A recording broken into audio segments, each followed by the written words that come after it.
Hello friends, I hope you're doing well. We meet again today for a new video. We continue our series on the celebrities of new technologies, and this time we're going to look at the life of Mark Zuckerberg. The CEO of Facebook has revolutionized the way we communicate in a radical way. He is considered by some as the pioneer of social networks.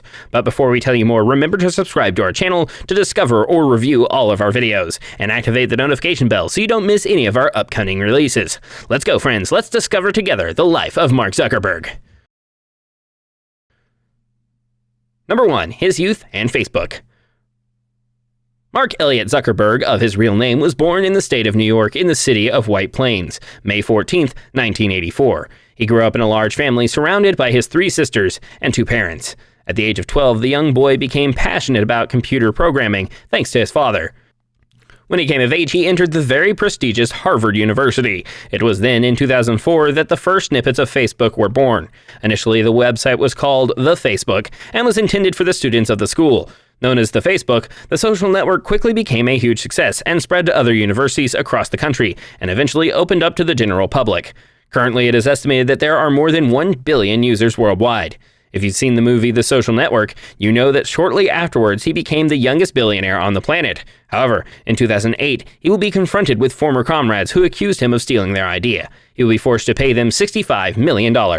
In 2010, Mark Zuckerberg was voted Personality of the Year, and above all, World's Most Influential Person by the Times Magazine.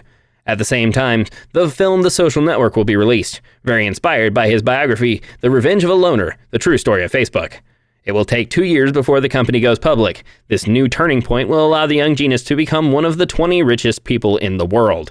Also in 2012, Mark announces his marriage to Priscilla Chan, whom he met in 2003 and became a pediatrician. 3 years later, their little daughter Max is born.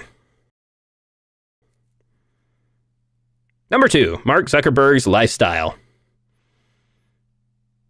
Today, with an estimated fortune of almost $100 billion, the CEO of Facebook lives quietly. And his quiet little life he spent in his beautiful home, estimated at $59 million. To avoid the curious and to ensure a peaceful life for him and his small family, the couple decided to buy a beautiful Californian villa, but also a semi-detached house to avoid neighbors and gossip. Located on the shores of Lake Tahoe, the house is placed right in front of the lake. The pontoon can accommodate a yacht.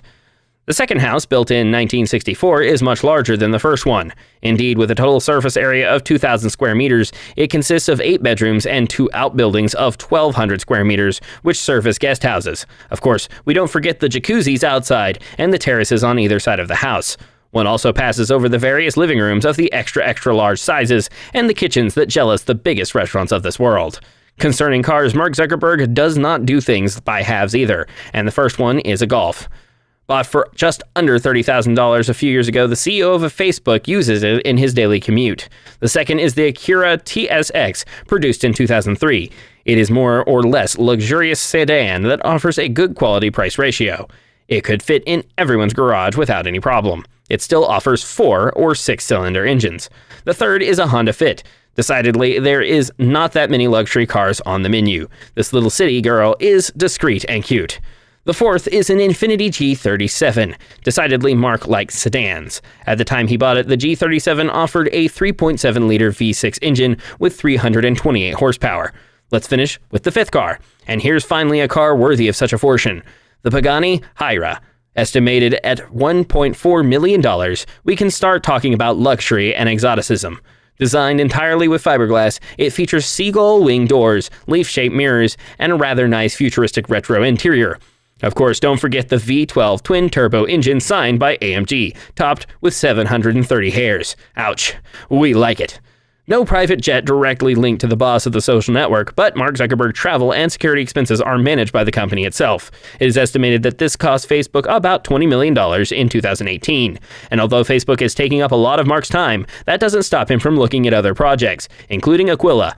The purpose of this machine is to give internet access to the most isolated spots on the planet. In 2015, Facebook designed a giant drone powered only by solar energy. The drone was built with the collaboration of some aeronautics mastodons, such as Airbus.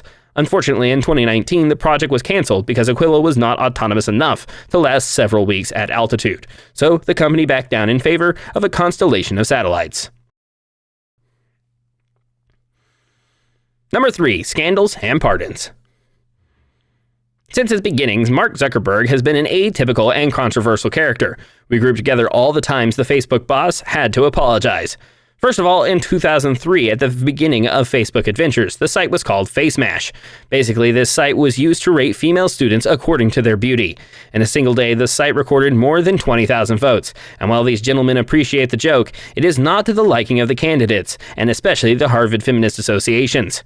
Mark will later have to go before the disciplinary board. He will end up apologizing, saying, "I didn't mean for things to turn out this way, and I apologize for all the damage caused by my negligence." The site will be closed very quickly. In 2007, Mark launched Beacon 3 years after Facebook. It is an advertising platform that allows the network to collect data about purchases made through partner sites. Basically, Facebook forcibly enrolls all users and will eventually back off, but will continue to collect data. It will be 2009 before Beacon will shut down for good. The company also had to pay $9.5 million to end a so-called class action. Mark Zuckerberg will eventually apologize, saying, "We just did a bad job with this version, and I'm sorry."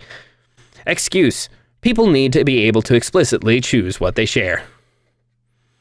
In 2009, Beacon has just disappeared and the controversy is back. In February of that same year, the company discreetly changed its terms of use. And yet this change is a big change. It is indeed a question of the site's users accepting that the content that is posted becomes the entire property of Facebook. And this, even if the user deletes the post or unsubscribes from the network. Ouch. The scam ends up being discovered and provokes a wave of anger. The boss will come back quickly and say, "In the last few days, we've received a lot of questions and comments about the changes. Based on this feedback, we've decided to go back to our previous terms of use while we work on resolving the issues raised by people." We will have to wait just over a year for the next one. In 2010, the Facebook site will create partnerships with other sites such as Yelp or Microsoft Docs. These collaborations allow, among other things, the transfer of valuable information about the site's members. Thus, all Facebook users are directly registered to the new service. The activation is also complicated. Several associations will eventually rise up and talk openly about leaks of confidential information. Once again, Mark will have to apologize by saying, "Sometimes we go too fast. We're going to add privacy controls that are much simpler to use. We're also going to give you an easy-to-use way of disable all third-party services." In 2011, the powerful U.S. Trade Regulatory is coming to the forefront of these infamous cases of alleged privacy violations. The agency is giving the green light through a settlement agreement for the companies to submit the independent audits for 20 years. In 2016 and 2017, after the election of Donald Trump, a fight against the fake news openly published on Facebook begins. Several associations protested the site's incompetence in moderating hoaxes and misinformation. Later in 2017, Facebook Chief of Security Alex Stamos will finally publicly acknowledge that 6 Russian users have spent a huge amount of money on advertisements aimed at American internet users between 2015 and 2017. Moreover, in 2018, 2 major U.S. newspapers also reveal that a company close to Donald Trump called Cambridge Analytica would have used Facebook users ad to develop a computer tool. The latter would have made it possible to target voters to weigh in on the 2016 campaign. According to these 2 newspapers, Facebook would have been aware of this data collection since the beginning. Having done nothing to prevent it, the social network will be harshly pointed at, forcing another Mark Zuckerberg to publicly apologize. As you can see, it's never easy to be a genius and another billionaire month. Between business and moral conscience, the line is sometimes very fine. The fact remains that Mark Zuckerberg with Facebook will revolutionize the way we communicate. Bought out in 2012 and 2014, Instagram and WhatsApp are now part of the big Facebook family. Yet for several months now, the giant has been under attack from all sides. Indeed, the American authorities believe that Facebook prefers to buy out the competition rather than rubbing up against it.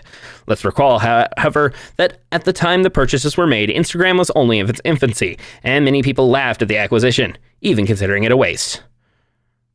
There you go, you know all about Mark Zuckerberg. What do you think of the character? We know in advance that he doesn't please everyone, that's for sure. Don't hesitate to tell us about it in the comments. If you like the video, let us know by letting go of your blue thumb. Don't forget to subscribe to our channel and activate the notification bell. As for me, I'll leave you alone and tell you soon for the next video. Goodbye. Hey everybody, it's Nathan, the English voiceover guy for aTech English. Hope you enjoyed the video. If you'd like to hear more from me, you can find my channel right here on YouTube under Nathan Blake Games. Should find a link in the description and on the end card. We play indie horror games and always have a good time. Thank you so much, have a wonderful day, and sayonara.